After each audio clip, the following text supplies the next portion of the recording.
where sometimes they're 2 years, sometimes they're 3 years. They're focused on independent living skills and employment. And in North Carolina specifically, there are 17 programs, primarily located at community colleges. I'm going to give you the website that gives a United States map, and you literally just click on the state you're looking at and it lists all of these for you. But for North Carolina, I went ahead and typed these out. I work at one of these programs as part of my grant, and they focus specifically on skills like that you would get a credential at a local community college, which I think is amazing. So I'll give you an example of my friend Tara, who has Down syndrome. She is in the child care classes at the community college. And so as part of her work in the child care class, and it's taught by a college instructor, and she's in the class with other students, it's nothing's one-on-one. Part of that is an internship. So this morning she had to go to the farmer's market and work with children, because there's a portion of the children's market called Power in Produce. So kids come to learn something. So what great way to practice those child care skills in the community and with real children. And so that's just a component of that specific program. Whereas another program in a different location, it kind of fills the need of where you live. It's called community mapping. So if you are in Clyde, North Carolina, how you make money in Haywood could be by farming. It could be by selling cars. You know, who knows where you are in North Carolina and what the highest population of employment may be. But we're preparing people to go to work tomorrow, next year. We're not preparing, everyone, is not going to be in child care. Everyone is not going to be in custodial care. Everyone is not going to be in the restaurant. We got to look at our strengths and our areas and then pick schools that way. If you went to college, you picked a school that met your needs.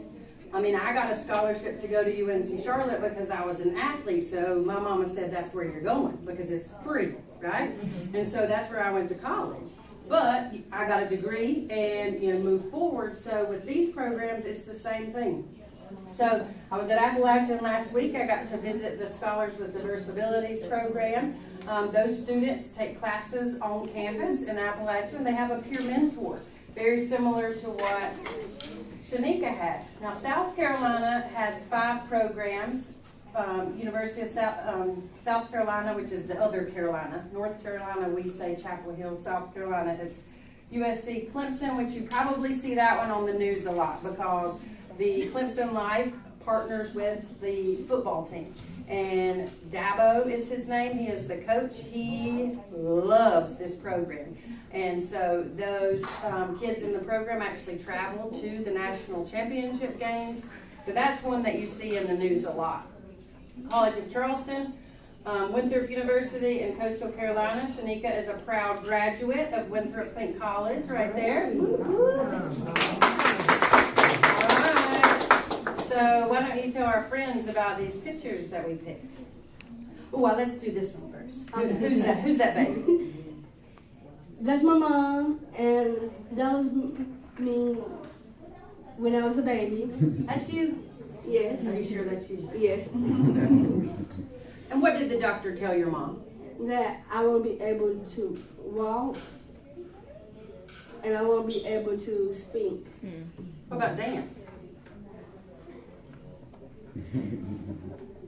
Well, a little bit of dancing, but So the doctor said you weren't going to be able to walk. So he was definitely wrong, right? Because you dance. I won't tell him that story. We talked about it for a couple minutes. But all right, so this is us when we talked at the Down syndrome conference, right? yes. So you guys see on Facebook and social media when people get asked to the prom, there's a promposal. You know how that's big right now? So in college, asking somebody to be your roommate is just as big. You have to come up with some really fun way to say, hey, you want to live with me? So who? Let's talk about her. Who's that? That's my old roommate. She always keep me laughing. That was your first roommate, right? Yes. And then who's this? Jasmine. We go to grocery stores together. She had me the poster and she has all pictures on it and say, will you be my roommate? And I was And so we were happy. so excited.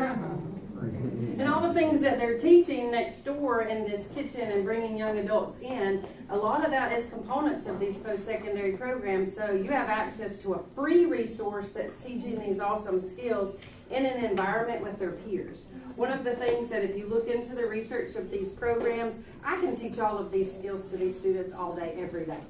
Nobody wants to walk around campus with I'm old.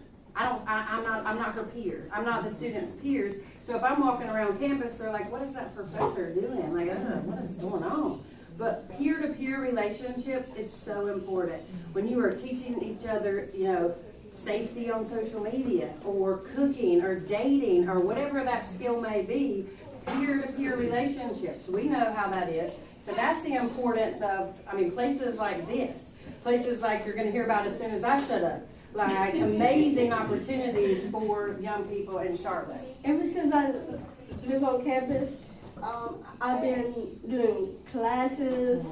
On every Wednesday, I'll be on a choir, like with University, a rooftop gospel choir. Great. And all of those opportunities are inclusion. It's with anyone that wants to do it. It is not specific to any one program. So one of the courses that she took, and I love to pick on this specific example, because when she first decided she wanted to take this class, I was a little bit apprehensive because, okay, so to me it was sewing. Who takes a college class on sewing? That's really like what I thought. We don't even have home ec classes in high school anymore. So, Nunu, why do you want to take this class? I'm thinking like, my expectations are high. Why do you want to take this class? So this is probably me making a joke, but this is one of the things that she made. But before she started the class, she told me that her boyfriend is short. But if y'all have anything like in your closet, if you have something that's tearing and with holes in it, I can fix it by hand. Hey. Think about what an independent living skill that is. Here I am thinking, why are we taking this class? And her boyfriend's short. So when he buys pants, what you got to do to those pants? I just have them, put them on, and I just fold the top, and I just go by hand and just sew it. And if she ever wanted to start a business, so it's a job skill too. So we use that one as an example because you put me in my place a few times. High expectations. So she's not going to like this story. But setting the bar at an equal level to peers who are typically developing. So let's pretend for a minute that we're roommates. What time do you typically get up? 5. Okay, so see, we'd get along great. I don't sleep much, so we'd get along great. So let's say that I get up at 9. Her alarm clock starts at 5. 5 minutes later, snooze. Anybody related or married to somebody like that? Okay, so by 15th snooze, you ain't happy, right? Okay, so on a college campus, when you hit snooze 500 times, is your roommate happy? Is your roommate happy? Okay, so if we have our alarm clock on our cell phone and we sleep with our cell phone, how easy is it to hit snooze? So where do we have to plug in your phone?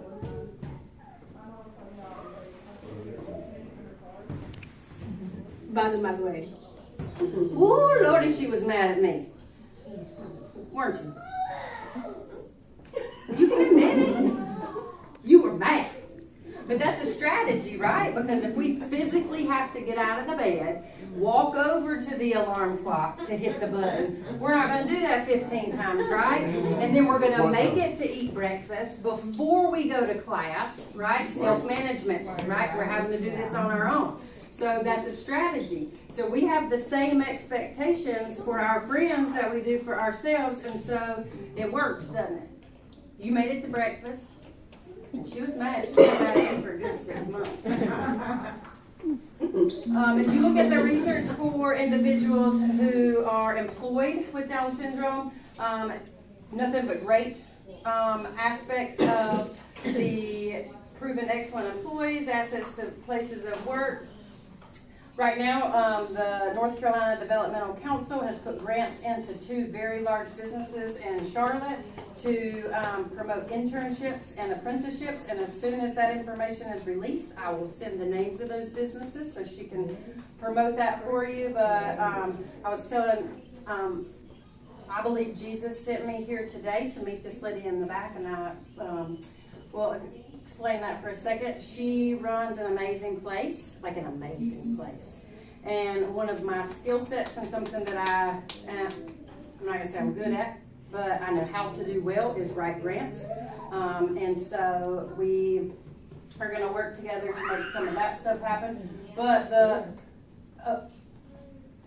the previous presidential administration put a lot of money and a lot of funding in at the federal government level. And as you know, things that happen at the federal level take a long time to get to the state level. And so we're just now reaping the benefits of some of those grants, one of which goes through vocational rehabilitation. The Workforce Investment Opportunity Act, when it was passed many summers ago, now that money's starting to make it into the state level, which is amazing. We don't know how long it's going to last because what? We have a new administration, right? So we need to start taking that money. Right now it's $16.7 million just in North Carolina. And so that money goes to pre-transition services, 5 specific skills that we are educating young people to do. And all of that money is funneled through Voc Rehab. So the opportunity is there for nonprofits, for organizations to get the funding to do these and continue to do these amazing things. Okay, so when we did our presentations, typically there were no people in the room with disabilities.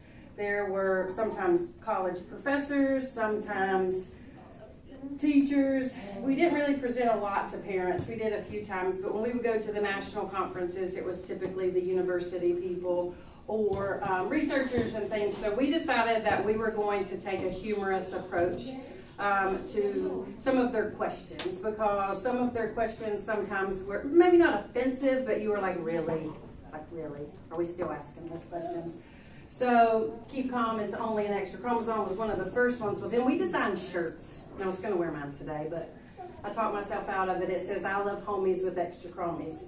And when we presented at our national conference in Wisconsin, her shirt, I probably would still get texts and emails about it, and get Facebook messages because everyone wanted to know about it. So what did yours say, Diva? I like the chromosome. Like a boss. Like a boss. Here she is rocking that extra chromosome like a boss. And so when I do introduce her, I typically say that her extra chromosome is all sass. And then she rolls her eyes. But these are things that we talked about before. But disability awareness is something that Shanika's mom has done a fantastic job of having high expectations for her, pushing her. She doesn't take no for an answer. Down syndrome is not in the conversation when Shanika wants to do something. Shanika, you want to get a job? Go get a job. Shanika, you want to buy a house? Go buy a house. Shanika, and I just did. We're going to make it happen. So she can take a bunch of the credit for this sass too, but the thing about it is it starts with us. The high expectation, the high results, it's the truth, because if we don't have the high expectations, people are going to meet our low expectations. And Shanika is definitely 100% product of that environment. And so here she is, a working woman. She's always been expected to do jobs when she was on campus or in a program. She's always had to work. And so that's why now she just got a job. I found out a high-paying job. She's paying for lunch next time we go. She'll text me and say, when we going to eat? And I know that means I'm going to pay. Now it's going to be, when we going to eat? Green apple. And I'm going to do it by cash. Okay. Oh, yeah.